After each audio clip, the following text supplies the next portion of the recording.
Hello, everybody, and welcome back to another episode of Marketing Inc.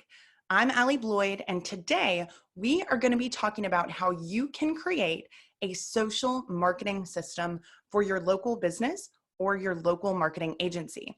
So, what is a social marketing system? Many of you have probably never heard that term. In reality, I started using this term about a year ago when I began to notice that too many business owners, too many marketers, they didn't understand that in order to see results from this type of advertising, you need an entire system in place. This is not a single ad or a couple of different ads that you're going to throw up and then see results. This is going to be a group of steps. It's going to be a group of platforms that will be set up that are all working together to funnel your audience through a process that ultimately results in them becoming a paying customer. When I talk about a social marketing system, this is something that when it is set up, it should be able to serve you for a very long period of time. This is not limited to just one social media platform, although of course we're going to talk heavily about Facebook and Instagram. It can really be used for any online marketing platform. So what I want you to do is to stop thinking about online marketing as an ad. That's not really what it is. The ad is a single piece of your social marketing system. So today we're going to be talking about what comprises a social marketing system, what the benefits are of having a system like this, and what are the steps that you can take to create one of these for yourself. So first of all, now that you know what I mean by social marketing system, what are the actual assets and elements that are going to comprise this? So number one, you need to have a strategy. That is part of your social marketing system. Without a strategy, you're going to be completely lost. You're not going to have the information that you need, the mindset that you need, or even really the understanding of who you're trying to serve without this initial strategy piece. I love doing strategy, whether it's content strategy, paid traffic, traditional marketing, it really doesn't matter. Strategy is crucial, and you need to take a step back and ask yourself, do I have a strategy or am I just winging it consistently? If you're winging it, there's no question why you're not seeing the results that you want to see. It's because you haven't done the work. You haven't taken the time to really say, what is it that I'm even trying to accomplish? Who am I trying to reach? What am I trying to reach them with? Is it a good fit? And do I have these steps in place or these assets in place that are ultimately going to fuel that goal? Second, you really need to have very strong, well thought out offers. Offers are something that I'm really passionate about. I love creating them. I love the thought process behind coming up with new offers for local businesses, for marketers, really whoever. Your offer is the foundation of success.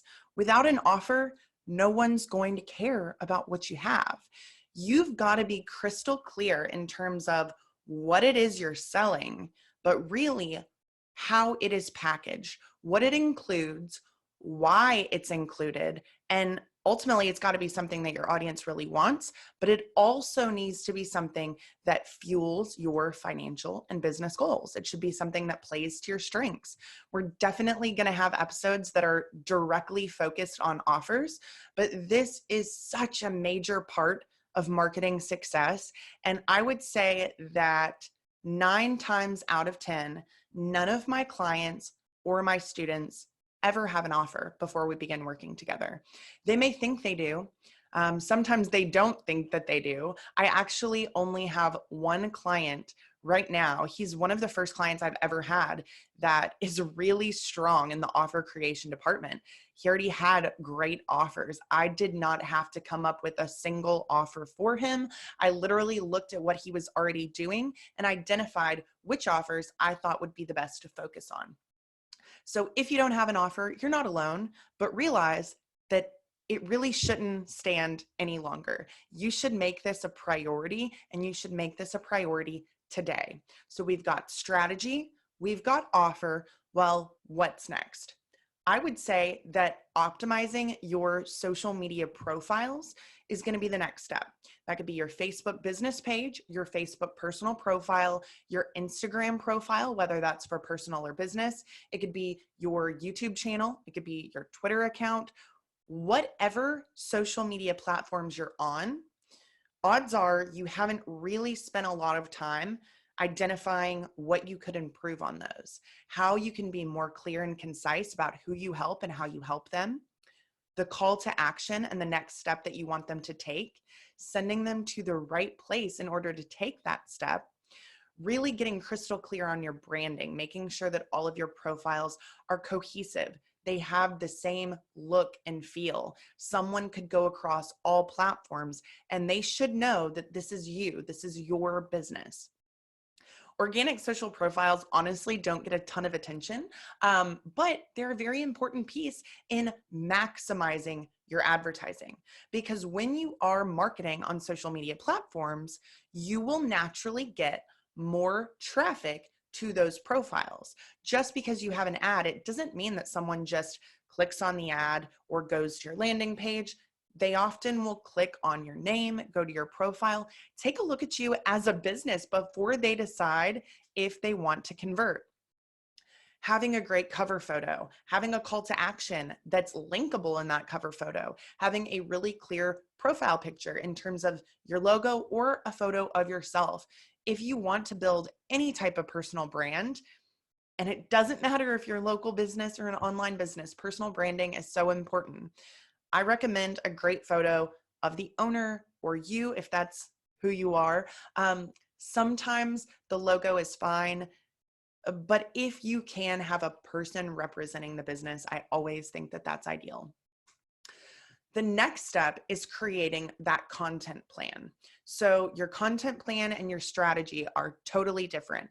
It's both a planning element, but your content plan is strictly focused around your content, what you're going to be posting on these different profiles, what you're going to be doing on your blog, what you'll be doing via email, what you'll be doing for video or maybe audio. Too many businesses have no content plan. We talked about in one of our recent episodes why content marketing matters, how you can really create that content plan and what you need to be thinking about. It's so, so important in getting your audience to identify themselves as interested and funneling people through those different awareness levels until ultimately they end in that decision phase in which your business should be the one that they choose. Your content plan needs to be focused around your offer or offers. Your content and offers should flow seamlessly between each other. You really don't want to waste time talking about things that have nothing to do with the ways that you can help people, at least initially. There are absolutely content pieces that you can create that are for ongoing engagement, staying top of mind for your consumers, and that's actually part of the system. But in terms of what you really want to focus on creating first, it should absolutely be very tied to those offers that you've already created. So we've got your strategy, we have your offers, your organic social profiles, your content plan. Well, what's next? I would say that your actual ads are going to be something that you will think about. Okay. This is not the time to launch your ads, but your ads are really the next step in that process. So you need to say, where am I going to be advertising? Is this going to be Facebook, Instagram, YouTube, Twitter, Pinterest? Whatever it is, you need to be clear on those platforms, because if you're not going to be able to develop creative that matches the look and feel and best practices of those platforms. Understanding which types of creative are going to work best, how to effectively develop video, how to come up with written content that will convert, things that you can be asking for from your audience for user-generated content, and really collecting all of those assets that you need: testimonials, reviews, different pieces of video content, and then the written content that you will actually weave in to your paid advertising to ultimately get those conversions that you're looking for. The ads are something that obviously encompass quite a bit. It's not just what you see visually with that creative and with the copy. It's also the back end, how that is structured, how those campaigns are set up, if you're even setting them up the right way, how you're going to scale those campaigns, how you're going to test those campaigns.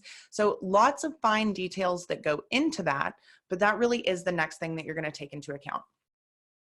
Next, we're going to think about your destinations. Okay, so primarily when I say destinations, I'm talking about where you are sending someone to try and get them to convert.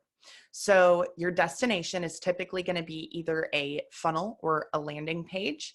It could be a form of some type.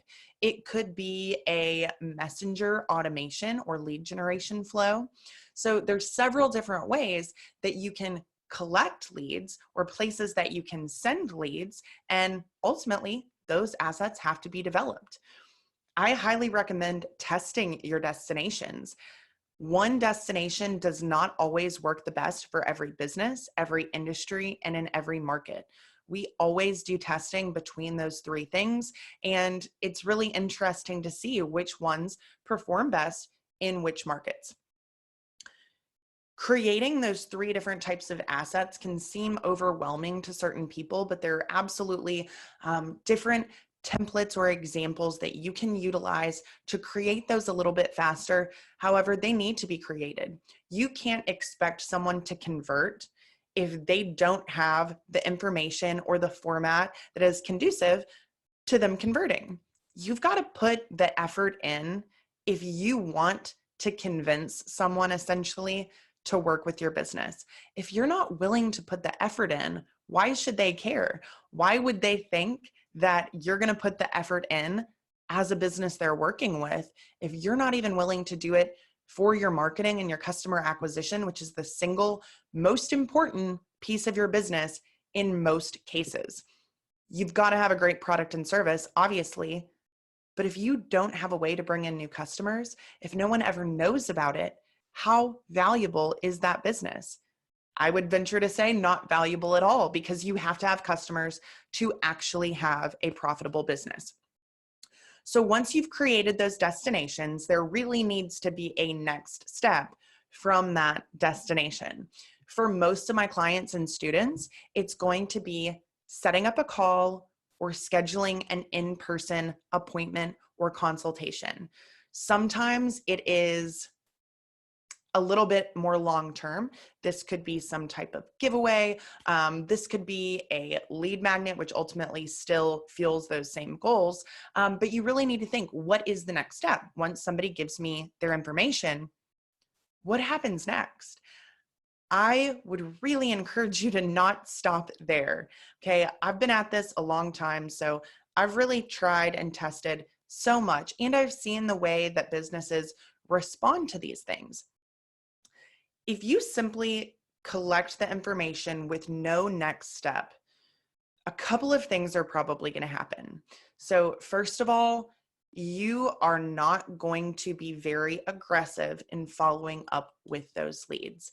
And it's unfortunate, and sometimes I don't really understand why that is, but too many businesses will start getting these leads, which they say they want. They say this is their number one priority. But when those leads start coming in, no one takes action on them. And adding a next step doesn't necessarily change that completely, but it does give the consumer a way to show more intentional or extreme interest. When that happens, you as a business will say, wow, people really want to set appointments with me, or people really want to have a call with us, or people really want to purchase what we have. Because as a local business, you can still sell online. You can still have people pay for things through your advertising. That's completely doable. So you really need to give them that next step. You want to make it easy for someone. And the problem is that if you don't give the consumer a next step and you don't follow up with them quickly, that person is getting colder and colder by the minute. You have to understand that when you are marketing to your audience on any of these platforms, they were not looking for you when they found you. It doesn't mean they're not in the market for what you can do for them. It doesn't mean they're not interested in working with you.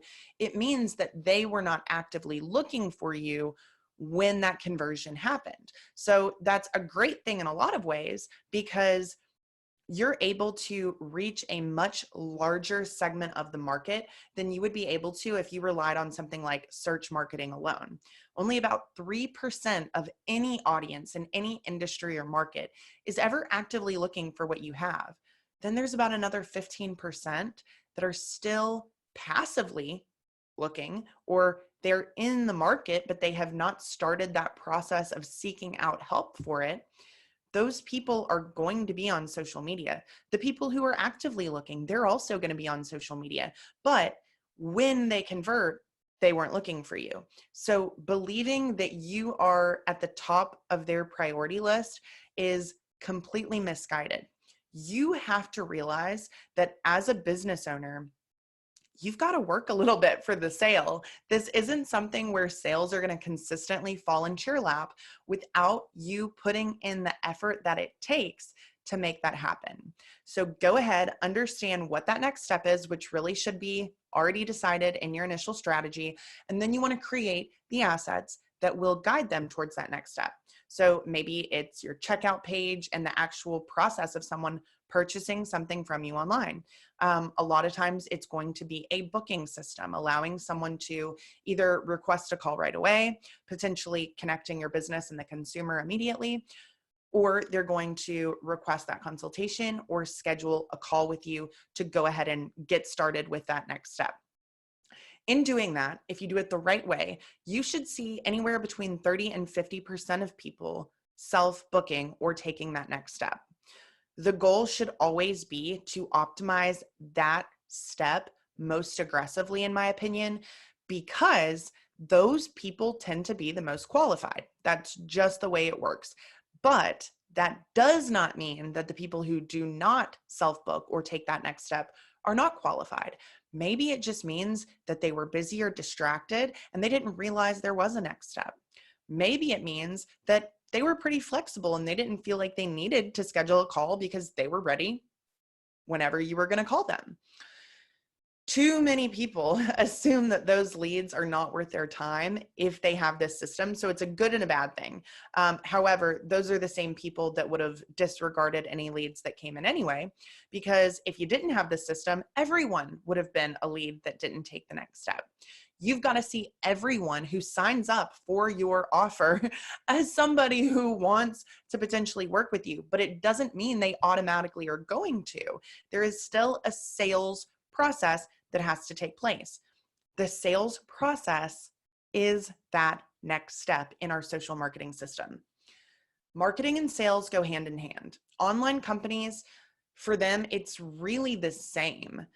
For local businesses, there's a clear divide, but they need to be interweaved very closely. This is one of the biggest problems that I see with not only local businesses, but marketing agencies, which, are part local business, part online business, really any business that has a sales process that needs to take place. I see so much missed opportunity in this area. So you really need to take that strategy, take all of these steps that you're putting into place and say, okay, what now? When someone schedules the appointment, when someone schedules the call, or when someone reaches out and says they want to talk to us, what do we do to really take advantage of that or maximize that interaction? That should be having some type of sales script. Okay. A sales script doesn't mean you have to read from a piece of paper. It could be more like a framework, but you want to have something that can be standardized regardless of who is taking that call or who is conducting that appointment. The variations that you will find between the people who work for you in terms of the way that they engage or interact with your leads or prospects, it's probably pretty significant. And if you've never taken the time to listen in on their calls, to, check and see what their appointments are like, sit in and be a fly on the wall, or even kind of take a look at the communications that they're having with leads and prospects, you're probably going to have your mind blown if you do that for the first time. You may just have a nervous breakdown. In some instances, you may say, you are losing money for my business because you simply don't know how to interact with these customers. You don't know how to close the sale or even ask for the sale. But as much as that can be a problem with the individual, that starts at the top. People need instruction. They need frameworks. They need guidance, and you as the leader have to give that to them. So if you're just letting people do whatever feels good for them in that moment, you're going to have huge variations, not only between the individuals, but between the days with a single individual. If I'm having a great day, maybe I'm crushing it with leads. If I'm having a bad day, maybe I don't even give them a call back. Maybe someone reaches out and I say, I don't feel like talking to people today. You've got to be very dedicated to observing your sales process and your sales staff and creating assets at every single stage of interaction that gives guidance on what information needs to be taken from the prospect, what the focus needs to be for the person on the phone or in the appointment. I can't tell you how many times I've had clients who they get a lead on the phone who has requested an appointment or said, I want an appointment. They get them on the phone and they say, hey, so looks like you had some questions. How can I help you? No, that person did not have questions. They wanted an appointment. It doesn't mean they won't have questions, but you need to have a singular focus in guiding that person, in controlling that conversation to lead to the end goal that you want to achieve. Sometimes people are just not good on the phone, or they're not good in appointments, which I would hope is not the case if you've hired them for some type of position that's going to involve that. But you've really got to pay attention. If you're letting the lead or the prospect control the conversation, it's already lost, in my opinion. If you're sitting there and waiting for the lead to say something, you're not even, prompting them with questions or telling them what you want them to do next, you're already losing. Think about what you see on social media. And this is really just more about, psychology in a way, but people do what you tell them to do. So how many posts have you seen that say, drop a comment if you want blank, or drop a GIF if you want blank, or post the 15th picture in your camera roll, or copy and paste this status if, okay? Those are calls to action. Those are very clear instructions about what you want someone to do in order to get X, Y, or Z. People do it.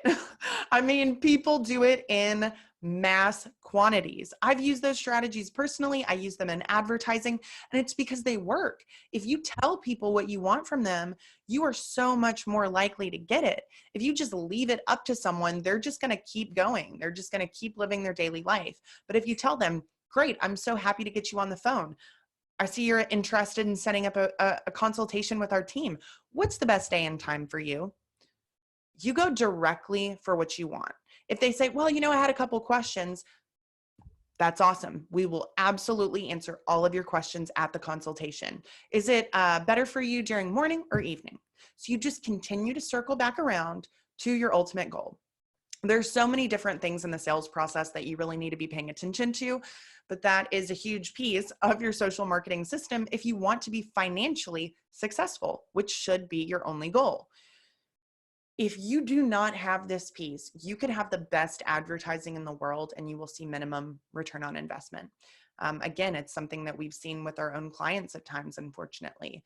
The marketing that we're doing for them is producing a mass amount of leads, booked calls, booked appointments, but the person on the other end doesn't know what to do with it. Regardless of the guidance or the resources or the tools that we've given them, it still has to be a personal decision to want to improve that part of your business and to use the resources or tools that are at your disposal. It's similar to businesses that have advanced programs like Infusionsoft or ActiveCampaign. No one is even using a fraction of what they have access to because it's too much work or it's too confusing or it's out of their comfort zone. It's the same thing here. If you're interested, you'll do what's convenient. If you're committed, you'll do what's necessary. The next step in this process goes back to that sales system, but it's really about follow-up and follow-up campaigns that are automated, because this will allow you to get a lot more targeted communication, a lot more communication in terms of quantity, hopefully a higher quality of communication, because you're going to be really thinking these things through, and you're going to have campaigns for a variety of situations. So when a lead comes in through your social marketing system, there are a lot of directions in which they can go. All right, somebody can come in, maybe they book the appointment, maybe they don't, okay? That is really the first divide. The person who books the appointment is not going to get the same follow-up campaign that the person who signs up but does not book gets. So you have to be treating these people as individually as possible based on the actions that they're taking. All right, what's next? So in terms of the leads that do not book, they're going to be getting one campaign. So one group of those people will end up booking through that campaign, or will end up reaching out directly to the business. Okay, that person needs to be removed and added to a different campaign. Let's say this lead is completely unresponsive. They just never respond at all. That person needs to go into a different campaign. Maybe you talk to them and it's not a good fit. That person also needs to be removed from campaigns. Or maybe you send them into a campaign that talks about a different product or service. If somebody has booked that appointment, maybe they show up to the call. Okay, that should be one campaign afterwards. Maybe they do not show up to the call. That's going to be a different campaign. If they never respond after they don't show up, they could go back around into that same campaign that the unresponsive lead went into, because ultimately, even though they booked, they didn't show up, they're not responding, same situation. If they do get on the phone with you, they have a great experience, you're going to continue to put them into different campaigns that match the actions that they are taking. Follow-up is crucial. It needs to be really well thought out. It needs to have clear goals for every campaign. It needs to follow that process that somebody is going to go through when they come into your system. You need to be thinking about every direction that they could take and what you want them to do next. As you can see, there is a lot that goes into this. It's not even completely through in reality at that point, because once somebody closes, we actually want to do other things for them. We want to encourage them to review. We want to encourage them to share via social media, or refer their friends, or to buy more frequently, or to buy in larger quantities. Whatever it is, there are next steps after that process. But for the purpose of this training, that's really what we're going to cover. So we've got your strategy, we've got your offer, we've got your organic profiles, we've got your content plan and your content, we've got the ads themselves, we've got your destinations being forms, funnels, or some type of messenger or direct messaging campaign. Then we've got next steps. So is it booking for an appointment? Is it call booking? Is it activating some type of offer or reward? What is that next step, and how are you going to get them there? What is the process that you're going to send them to that next step? And what are those physical assets going to look like? How are those going to be created? Then you're talking about your internal sales processes. Then you've got your follow-up campaigns that happen once somebody comes into your system. There are also kind of variations of this. One part of that could be building your email list. So that's really going to fall into ads or organic content in a lot of ways. But that could be a different direction in which someone is coming into your system. That also needs to have a clear next step, a clear goal, and a clear path to get someone there. You can't expect that someone opts into your email list and converts. It is so rare that it happens like that, yet too many businesses just automatically assume that that's what's going to happen. So I want you to stop thinking about your online marketing in a way that is too simplified. Yes, you should want to simplify things, but the truth of the matter is that you need all of this in order to be really successful. The benefits are clear. It's going to be more well thought out. It's going to be more trackable. It's going to be more customized to the needs of your audience, and it's going to be more profitable. So if you don't think your business could benefit from those things, then you really shouldn't be listening, but those are everything that you should want in your marketing as a business owner. So next step, how do you create this system? I know we've talked about a lot, and I don't want to overwhelm you, but I want to be real with you. These are things that you need. The first step is taking the time to plan and strategize. Step one is strategy. You've actually got to do that if you want any of the rest of this to be possible. You then want to take this and create a very clear process of execution.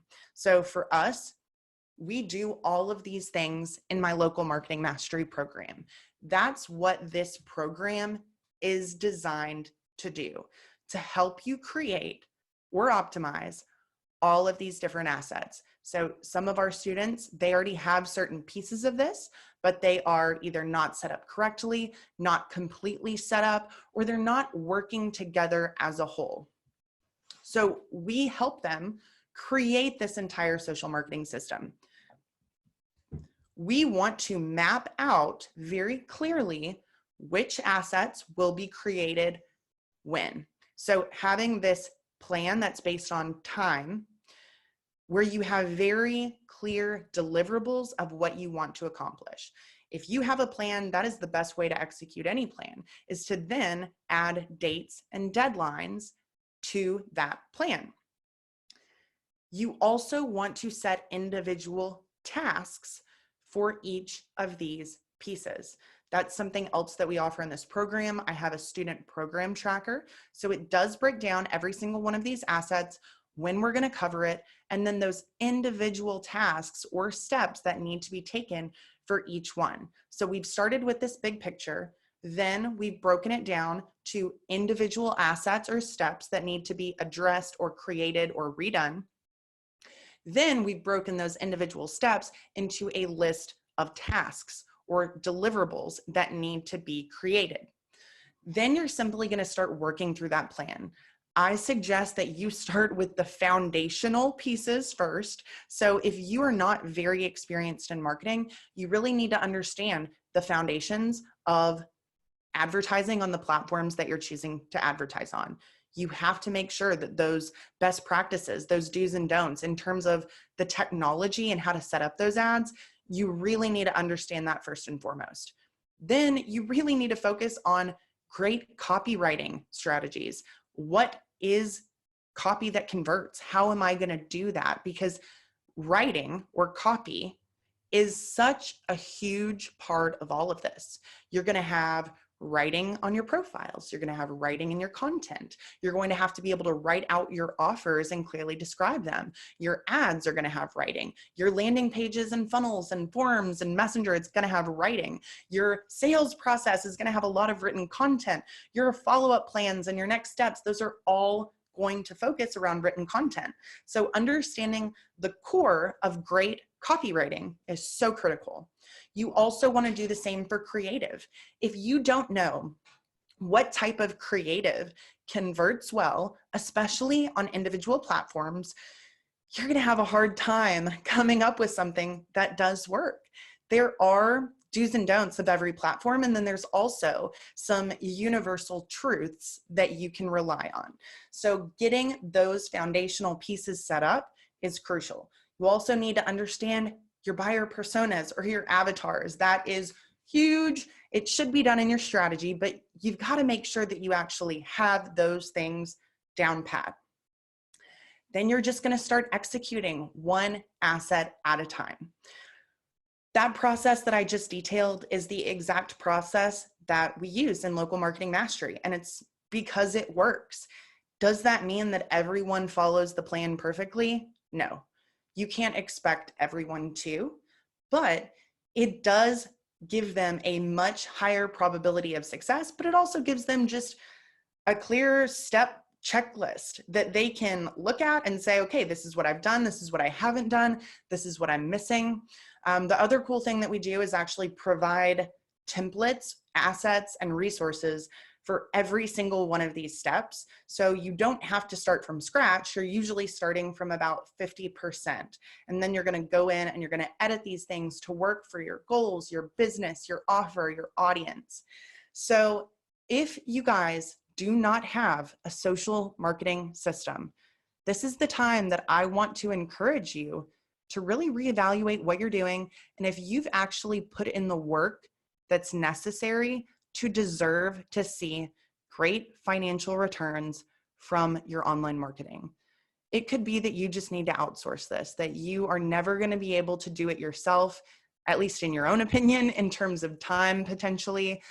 But it could be that you need to see this as a high enough priority to take action and to actually put this, into creation, to actually get this done for the first time. So like I said when we started, this is not something that will just serve one platform. So let's say, Facebook just disappears one day. Nobody uses it anymore. It's not a viable option. It doesn't matter. These are the same assets that you will use on any platform. The only thing that ultimately becomes different is the ad. You still are going to have to send someone somewhere. There's still going to have to be a before and after process. And the concept of social media marketing will remain the same. It doesn't matter which platforms. It just matters that you have this and you have this understanding. And then you're going to be able to utilize this system in so many different ways. It's also something that you can replicate and use for other businesses or other segments of your business. So that's all I've got for you today. I know this was kind of a lot in terms of maybe what you need to do. If this is really overwhelming you right now, or if this is giving you anxiety, it probably means that you don't have these things. And if you don't have these things, you're not going to see the results that you could see. So the question is, how committed are you to growing your business, to creating a predictable system for growth? If you're committed, you'll do what's necessary. If you're interested, you'll do what's convenient. And for people who do not make their living from marketing, most of this won't be convenient. So it's really up to you to decide which group you're in. And if you are in the group that's been interested, you've been dabbling, you've tried these different things and you have not followed through, you haven't finished them, or maybe you have a few of these pieces, but you're still missing some pretty important steps, this is my challenge to you. Get clear, get focused, get excited at the possibilities, but get committed. There is no better time than the present. As the saying goes, the best time to plant a tree was 20 years ago. The second best time is today. So I'll leave you with that. I really hope that you've enjoyed this episode today. Thank you so much for being here with me, and I hope to see you on that next episode. Thanks again, guys.